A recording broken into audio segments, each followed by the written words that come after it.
আসলে কি রাজনীতিতে একটি দল গঠনের কিন্তু হিড়িক চলছে, 8 মাসে 24 দল। আমরা কি সে পুরনো সংস্কৃতির রাজনীতি আবার ফিরছে কিনা? আপনারা নতুন দল করছেন, আপনাদের মধ্যে যেটি জনাব মোস্তফা কামাল বলছেন যে আগের ধারায় আসলে নতুন দলগুলো ফিরে আসছে। জি, ধন্যবাদ।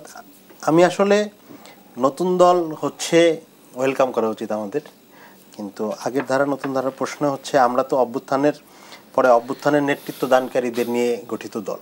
আমাদের কাছে মানুষের এক্সপেকটেশনটা অনেক হাই, এবং আমাদের নিয়ে মানুষের যেই কিছুটা হতাশা বা অভিমানের কথা আমরা শুনি, এটাও এই কারণেই, এটা আমরা পজিটিভলি দেখি।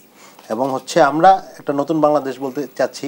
আমরা দেখি যে অনেক সময় নানা পক্ষ আমাদেরকে মানে সামহাও একটা কাদা ছুড়াছুড়িতে ইনভলভ করে দিয়ে একটা চাপে রাখতে চায়। আমরা এখানে আর ঢুকতে চাই না।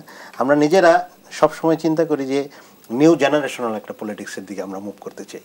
যেমন আপনি দেখবেন যে আমরা যখন পার্টিটা করেছি, আমরা মানে যারা ক্যামব্রিজে টিচার তাদেরকে আমরা বলেছি আমাদের সাথে আসো, আমরা নতুন পলিটিক্সটা করি। ডক্টর তাসনিম যারা আসলেন, এহতেশামুল হক আসলেন, এরপরে আমরা বিভিন্ন প্রফেশনালস, ব্যারিস্টার্স, ডাক্তার, ইঞ্জিনিয়ার, বিভিন্ন প্রফেশনাল, আইটি সেক্টরের এক্সপার্ট, যারাই আমরা ওই যে ব্রেন ড্রেনের কথা বলেছি, আমরা আবার রিভার্স ব্রেন ড্রেনের কথা বলেছিলাম। ওই কাজটা কিন্তু আমরা করেছি, এক ধরনের অ্যাকোমোডেশন আমরা এনসিপিতে করেছি, এবং আমরা তাদেরকে নিয়ে আমরা একটা নতুন জেনারেশনের পলিটিক্স, যেটা মূলত হচ্ছে এখনকার পলিটিক্যাল এস্টাবলিশমেন্ট যেই ধরনের পেশির ক্ষমতার চর্চার এবং এক ধরনের নেগেটিভ অর্থনৈতিক এস্টাবলিশমেন্ট, ওইটা থেকে বের হয়ে কর্মসংস্থানমূলক পজিটিভ ইয়াং জেনারেশনকে এঙ্গেজ করে যদি পলিটিক্সটা করা যায় কিনা, এই ধরনের কর্মকাণ্ড এবং এই ধরনের প্ল্যানিংয়ের মধ্যে আছি। তবে আমরা তো আসলে 2 মাস হইল আমাদের দল গঠনের। 2 মাস আমাদের জন্য কম সময়, মানুষের আশার দিক থেকে হয়তোবা মানুষের আশা ছিল আমাদের অনেক, এই জায়গা থেকে হয়তোবা অনেক বড় সময়।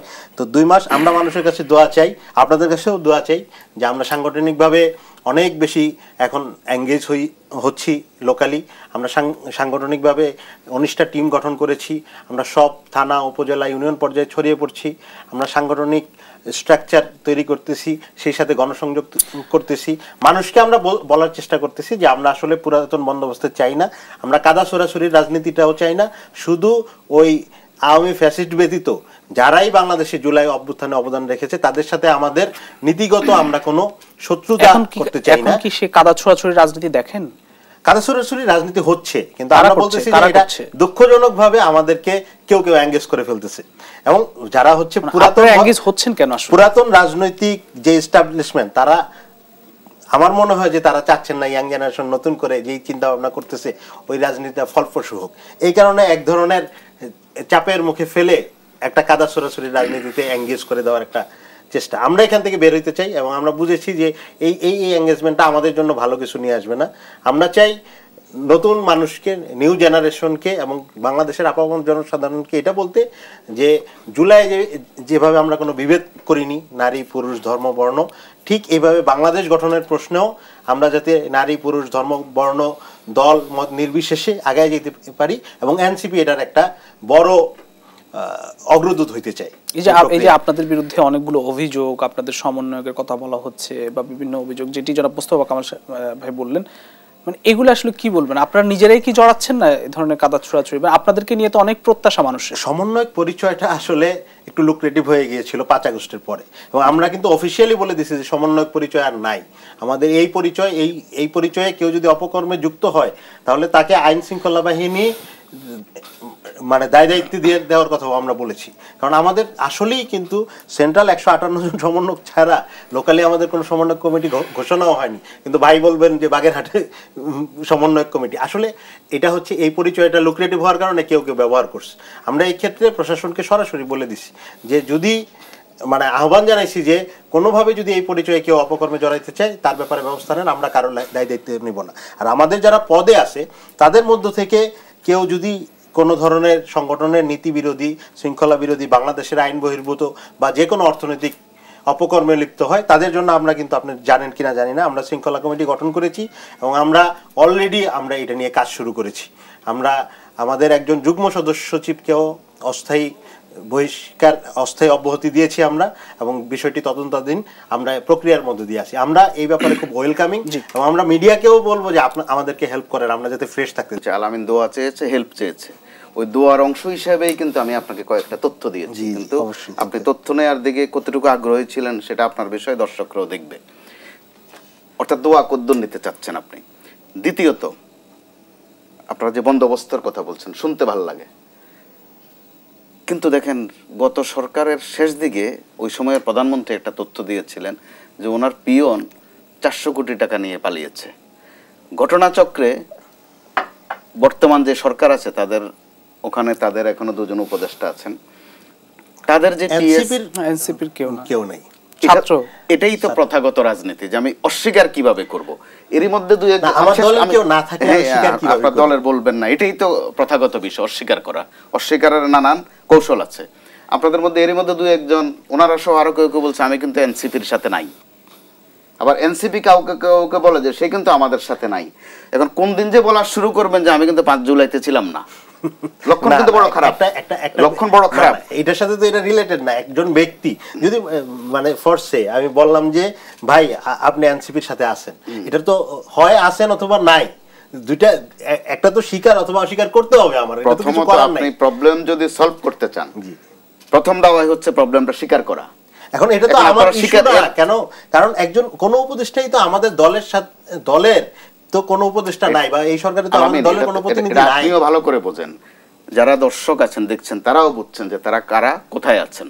আপনারা কিভাবে আবার অভ্যুত্থানের অস্বীকার নেতৃত্ব করছেন? দানকারী ছাত্রদের মধ্য থেকে 2 জন এখন উপদেষ্টা তো পরিষদে এটাই তো আছেন। বলছিলাম আমি। তারা আমাদের ফ্রেন্ড, তারা আপনাদের সন্তান না, তারা ওই বাংলাদেশের সন্তানের অধিকার জনসাধারণের সন্তানের অধিকার নিয়ে তো তথ্য দিচ্ছি এবং পরামর্শ দিচ্ছি, তারা কিন্তু আপনি আপামর অস্বীকারের একটা জনসাধারণের প্রতিনিধি, কিন্তু এনসিপির দলীয় প্রতিনিধিত্ব না তারা। সেটা- তারা তো এনসিপির সাথে কোনোভাবেই সেটা দলীয়ভাবে তো আমরা সম্পৃক্ত বিগত না। আওয়ামী লীগ আমলেও দেখতাম, একটা অঘটন ঘটিয়ে ফেলেছে, বলছে যে সে কোন এমপির পুত্র হতে পারে কিন্তু আওয়ামী লীগের কেউ না। এই যে এই চাতুরিগুলো, না না, এই চাতুরিটা কেন এগুলো- হয় না? এগুলো কারণ ভালো না, হচ্ছে মানুষ এগুলো ওনারা ভালোভাবে গভর্নমেন্টে নিচ্ছে না। যাওয়ার- আপনাদের কাছ থেকে মানুষ এটা প্রত্যাশা করে না। আপনাদের কাছ থেকে যেহেতু নতুন বন্দোবস্ত বলছেন, তাহলে পুরনো বন্দোবস্তে যাচ্ছেন কেন? ওই চাতুরিতে বা ওই চালাকিতে এখন যদি যাচ্ছেন কেন? এখন যদি আপনি বলেন যে XYZ এনসিপির, আমার তো এটা বলার রাইট থাকতে হবে যে আমার এই লোকটা আমার, এই লোকটা আমার না। সবাই আপনাদের, আপনারা তো ভাই লিডার, ফ্রন্ট লাইনার, আপনার ওই বিশালত্ব না, তো আপনি আপনার যদি- ধারণ করতে হবে।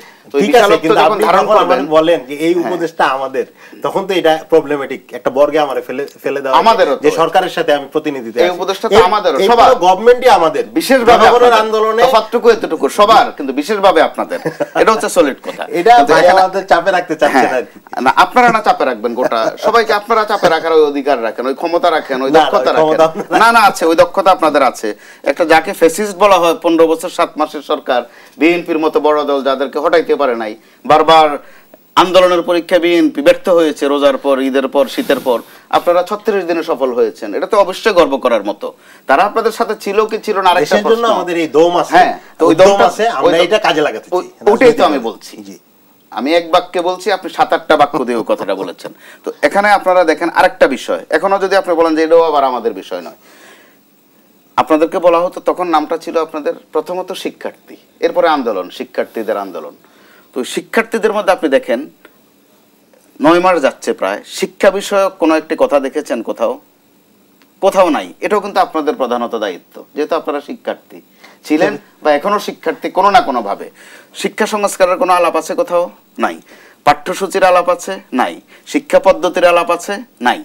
এমনকি বিভিন্ন শিক্ষা প্রতিষ্ঠানের, অর্থাৎ আমি গ্রামের প্রাইমারি স্কুল থেকে শুরু করে ইউনিভার্সিটি পর্যন্ত আপনারাও তথ্য দিতে পারতেন। নানানজন পালিয়েছে, কতজন ভাইস চ্যান্সেলর পালিয়েছে যারা ফ্যাসিস্টের সহযোগী বলা হয়। আমরা এখন পর্যন্ত কিন্তু আমাদের কাছে তথ্য নাই।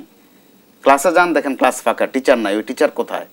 তো আপনারা কিন্তু ওইটাও শ্বেতপত্র না হোক, অন্তত একটা তথ্য দিতে পারতেন সবার জন্য, আপনাদের জন্য না, গোটা দেশের জন্য, ছাত্রদের জন্য। ছাত্রদের প্রতি আপনাদের দায়িত্ব বেশি কিন্তু। জি। তো ওই জায়গাটাতে আমরা কিন্তু দেখছি না কিছু।